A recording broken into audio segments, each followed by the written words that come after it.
வணக்கம். ஓம் நமோ நாராயணா. உங்கள் activation astrologer KR Govindaraju பேசுகிறேன். டிசம்பர் 5, 2026 ராகு கேது பயிற்சி கடக ராசிக்கு. கடகத்துக்கு 7ல் ராகு, 1ல் கேது. இப்போ நம்ம பெரும்பாலும் இந்த ராகு கேது பயிற்சி இப்போ இந்த 2026 நம்ம பேசுகிறோம். இதில் இந்த ராகு கேது கிரகங்களுடைய தோஷங்கள் என்னென்ன நம்ம உடம்புலையும் ஜாதகத்திலையும் என்னென்ன ப்ராப்ளங்கள் ஏற்படும், என்னென்ன யோகங்கள் இருந்தால் எந்தெந்த இடத்துல இருந்தால் என்னென்ன யோகம் கொடுக்குங்கிறத பொதுவாக நம்ம பார்க்குறோம்.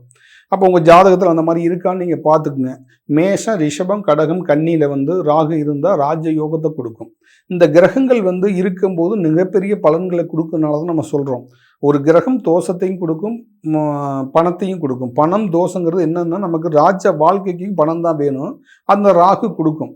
இப்போ இந்த கிரகங்களுடைய கடுமையான தோஷங்கள் இருக்கனால தான் நமக்கு தொழிலில் நஷ்டம் ஏற்படுறது, திருமணம் நடக்காமல் இருக்கிறது, வெளிநாடு போக முடியாமல் இருக்கிறது, வெளிநாடு போகலான்னு சொல்லி பாஸ்போர்ட் வச்சுருந்தா அந்த பாஸ்போர்ட் ரினியூவல் பண்ண முடியாமல் இருக்கிறது, வெளிநாட்டில் இருந்து ஏதோ தவறு நடந்து இங்கே வர முடியாமல் இருக்கிறது. இதெல்லாம் இந்த ராகு கேதுனால தான் நடக்கிறது.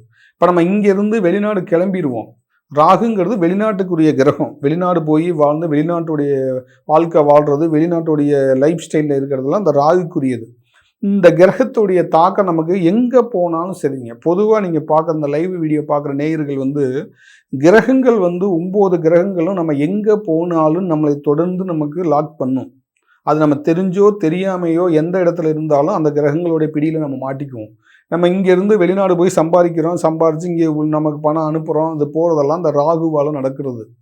அப்போ அங்கே போனாலும் ஏதோ சிக்கலில் மாட்டிடுறதுக்கு இந்த ராகு தான் காரணமாகும். நான் நிறைய ஜாதகங்களை பார்த்துருக்கேன், நிறைய பேர் நான் பேசியிருக்கேன். அப்போ அங்கே போய் அவங்களுக்கு தெரிஞ்சே தெரியாமல் ஹெல்ப் பண்ணுற மாதிரி ஹெல்ப் பண்ணுவாங்க, ஏதோ ஒரு லாக்கில் மாட்டிக்குவாங்க. ஒரு பிஸ்னஸ் ரீதியாகவும் சரி, பொதுவாக பொருளாதார ரீதியாகவும் ஒருத்தர் குடுக்கல் வாங்கலவோ இல்லை இன்டர்வியூ போகிறதோ இந்த மாதிரி நிறைய சிக்கல் வர்றதுக்கு காரணம் இந்த ராகு தான். அப்போ இந்த ராகுங்களுடைய தோஷம் கடுமையாக இருக்கும்போது ஏதோ ஒரு இடத்துல லாக் பண்ணிடும். அப்போ அந்த ராகு கடுமையாக இருக்கிறதுக்கு என்ன காரணம், அந்த ராகு கேது தோஷம் நமக்கு உடம்புல இருக்கும். அப்போ அங்கே போனாலும் பிரச்சனை. நம்ம இங்கே கடன் வாங்கியிருப்போம், இங்கே கடனை அடக்க முடியாது. நான் சம்பளம் வாங்கினா தான் இங்கே வர முடியும், நம்ம இந்தியன் கரன்சிக்கு வர முடியும். அப்போ அங்கே சம்பளம் வாங்க முடியாத சூழ்நிலை, அங்கே அரெஸ்ட் ஆகி இருக்கிற சூழ்நிலை, இந்த மாதிரிலாம் அப்படியே கோர்வையாக அந்த பிளானட் பண்ணியிருக்கும். அது வெளியில் யாருக்கும் தெரியறதில்ல. கிரகங்கள் நம்ம பார்க்குறோம், உடம்பு ரீதியாகவும் மன ரீதியாகவும் ஆக்டிவேஷனில் இருந்துக்கிட்டே இருக்கும். ஒவ்வொரு செகண்டும் ஒவ்வொரு நிமிஷமும் நம்ம எல்லாமே தெளிவாக வச்சுருப்போம். நம்ம ரெக்கார்டிலேருந்து எல்லாம் தெளிவாக வச்சுருப்போம். ஆனால் நம்ம கண்ணையும் மறைச்சிரும் கிரகங்கள். அதுதான் மறைவு ஸ்தானங்கிறதுன்னு சொல்கிறது, ராகு கேதுங்கிறது சொல்கிறது எல்லாமே இந்த கிரகங்கள் தோஷத்தினால வர்றது தான். அப்போ தோஷ தாக்கம் அதிகமாக இருக்கும்போது இந்த மாதிரி தொடர்ந்து வரும். இந்த தோஷ தாக்கம் இல்லாதவங்களுக்கு பணம் வந்துக்கிட்டே இருக்கும். எந்த ஒரு பிஸ்னஸ் எடுத்தாலும், அதை நீங்கள் ரியல் எஸ்டேட் எடுத்தாலும், ஃபைனான்ஸ் பண்ணாலும் பணம் வந்துக்கிட்டே இருக்கும்.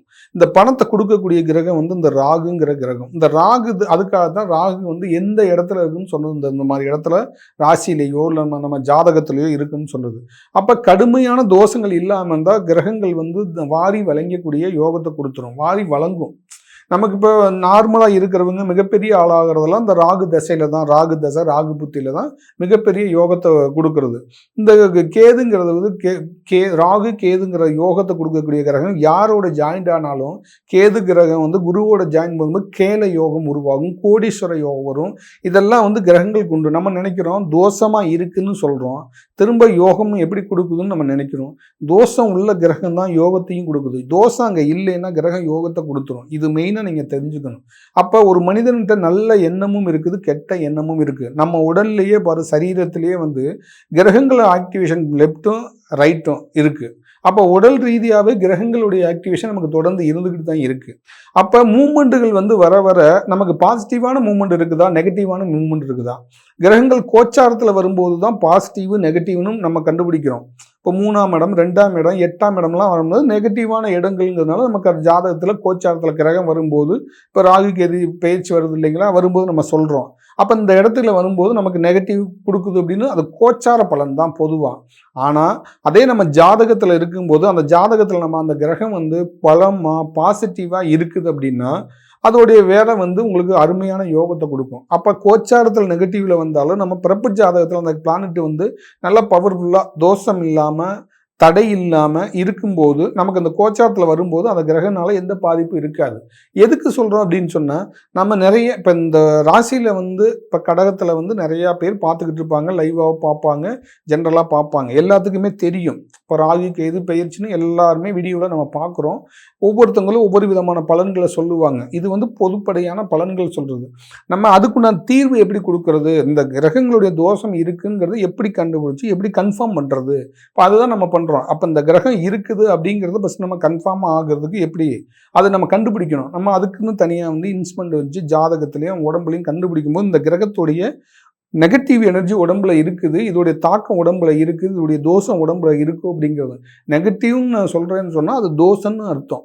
அப்போ அது இருக்கிறத வந்து நம்ம எப்படி ரிமூவ் பண்ணுறது, அது நார்மலாக நவகிரகங்கள் கோயிலுக்கு போய் ரிமூவ் பண்ணுறதா, இல்லை நவகிரகத்துடைய கற்களை கொடுத்து நம்ம அதை உயிரோட்டம் கொடுத்து ஆக்டிவேஷன் பண்ணுறதா?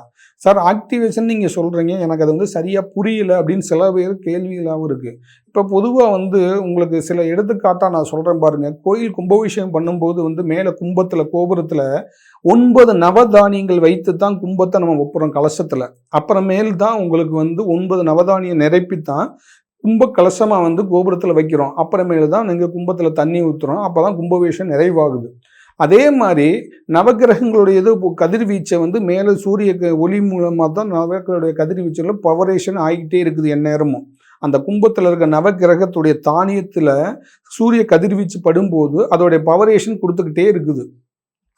அப்போ அந்த பவரேஷன் வந்து அப்படியே கீழே வந்து கருவறைக்கு விடுது. இப்போ நம்ம கோயில் கட்டியாச்சு, மேலே கும்பத்தில் நவதானியம் வச்சாச்சு, கீழே வந்து நவ கிரகத்து சிலை வடிக்கும் போது அம்மன் சிலையாக இருக்கட்டும், முருகன் சிலையாக இருக்கட்டும், எந்த சிலை நம்ம பிரதிஷ்டை பண்ணுறோமோ அதுக்கு முன்னாடியே நம்ம கீழே அந்த கிரகங்களுடைய சிலை பிரதிஷ்டை பண்ணதுக்கு முன்னாடி கீழே 9 நவகிரக கல்லையும் நம்ம அதில் பதிப்போம். 9 நவகிரக கல்லையும் இங்கே பதிச்சுட்டு அதுக்கு மேலே தான் அம்மன் சிலை இல்லை முருகன் சிலை நம்ம என்ன சாமிக்கு கும்பாபிஷேகம் நடத்துகிறோமோ அந்த சிலையை அதில் நம்ம பிரதிஷ்டை பண்ணுவோம். எதுக்கு சொல்கிறதுன்னா, கிரகங்கள் கண்ட்ரோல் வந்து தெய்வத்துடைய சக்தியில் தான் இயங்கும், தெய்வத்துக்கு கீழே தான் இருக்கும். அதனால தான் நவதானியம் கும்பத்துலேயும் நவகிரக கல் வந்து கீழே கிரகங்கள் தெய்வத்துக்கு கீழே பிரதிஷ்டை பண்ணுறதும்.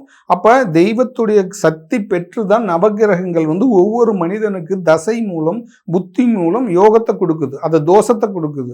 இதெல்லாம் வந்து தெய்வ சக்தியால் வர்றது தான். அப்போ தெய்வத்தை மீறி எதுவும் பண்ணுறதில்ல. அப்போ நீங்கள் எந்த ஒரு கிரகமும் எந்த நவகிரக கோயிலுக்கு நீங்கள் போனாலும் மூலவர் வந்து சிவன் பார்வதி இந்த மாதிரி அம்மன் இப்படித்தான் இருக்கும். மூலவர் வெளியில தான் உங்களுக்கு வந்து நவகிரகங்கள் இருக்கும். நீங்கள் 9 நவகிரக கோயிலுக்கும் போயிட்டு பாருங்க, ஒவ்வொரு கோயிலையும் மூலவராக இருப்பாங்க. மூலவரை வணங்கி நவகிரகத்தை வணங்கணும், இதுதான் முறை. அப்போ நீங்கள் நவகிரகங்களை கொண்டு மூலவரில் வைக்கிறது இல்லை. சன்னிதானத்தில் நீங்கள் எந்த சன்னிதானத்தில் வேணாலும் பாருங்கள், எந்த கோவிலில் வேணாலும் நீங்கள் பாருங்கள், நவகிரகங்களுக்குன்னு தனியாக ஒரு இடம் ஒதுக்கி தான் இருப்பாங்களே தவிர தெய்வத்துக்குள்ளே எங்கேயும் கொண்டு வைக்க மாட்டாங்க. ஏன்னா தெய்வத்துக்கு கீழே தான் முதல்ல நவகிரகங்கள் வந்து எதன் மூலம் பிரதிபலிக்குது அப்படின்னா, நவரத்ன கற்கள் மூலம் நவகிரகங்கள் உயிர் ஓட்டி கொடுத்து அந்த உயிர் ஓட்டம் மூலம் நமக்கு பிரதிபலிக்குது.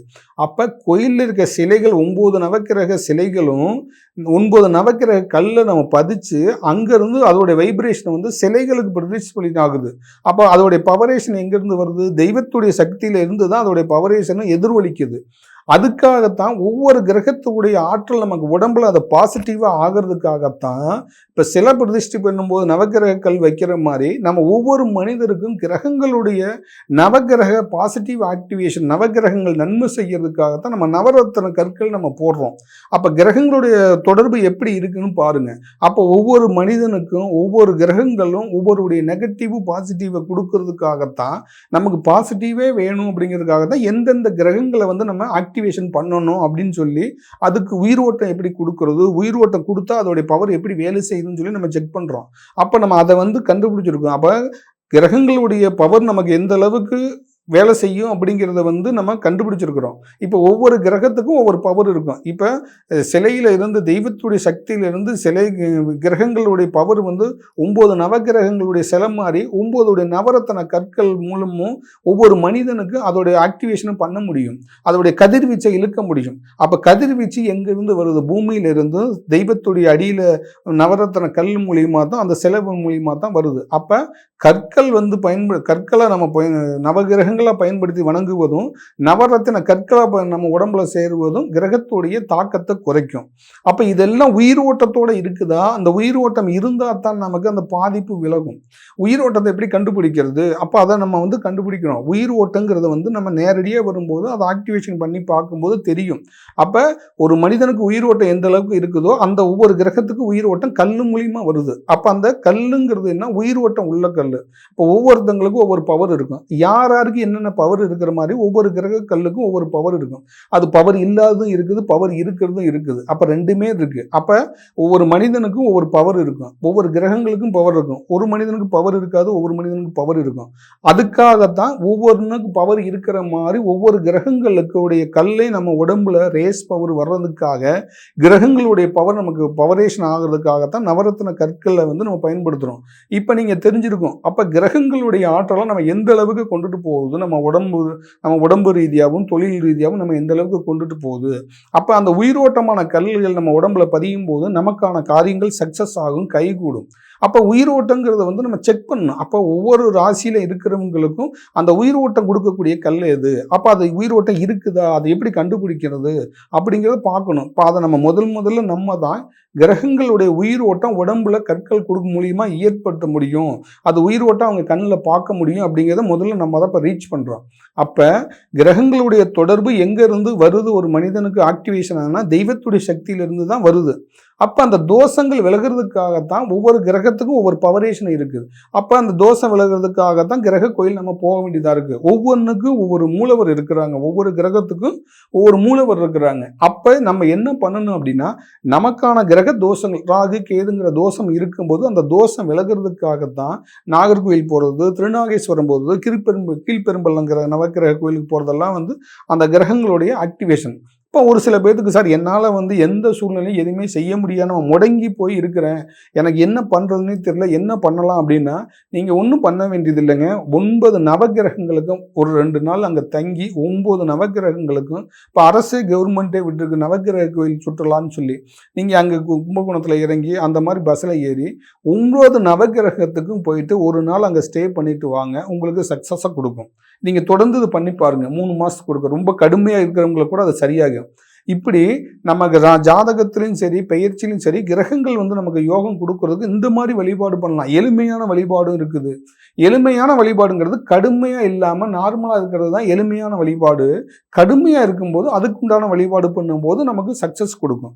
அப்போ நீங்கள் தொடர்ந்து பாருங்கள், நான் ஒவ்வொரு கிரகத்தை பற்றி சொல்லிக்கிட்டே வந்துக்கிட்டே இருக்கிறேன். அப்போ அந்த மாதிரி நமக்கு கிரகங்களுடைய தோஷமோ கிரகங்களோட தடையோ நமக்கு தொடர்ந்து இருக்குது, வீட்டில் ஒரு முன்னேற்றம் இல்லாமல் இருக்குது அப்படின்னு சொன்னால் அந்த இதை எப்படி நம்ம சரி பண்ணி கொடுத்தா அவங்களுக்கு அதில் வாழ்க்கையில் நல்லா இருப்பாங்க, அவங்களுடைய மாற்றங்கள் எப்படி வருங்கிறத நான் அதை சரி பண்ணிக்கலாங்க. ஒரு கிரகத்தை சரி பண்ணுறது எப்படி, அதை சரி பண்ண அவங்க வாழ்க்கையில் எப்படி மாற்றம் வரும், அது அந்த தோஷம் நிவர்த்தி ஆயிடுச்சா அப்படிங்கிறதெல்லாம் நம்ம செக் பண்ணி பார்த்துக்கலாம்.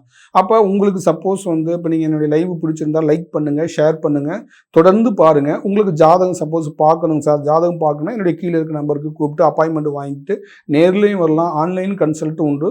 அதே மாதிரி தொடர்ந்து பாருங்கள். அடுத்த வீடியோவில் சந்திப்போம். நன்றி நேயர்களே, வணக்கம்.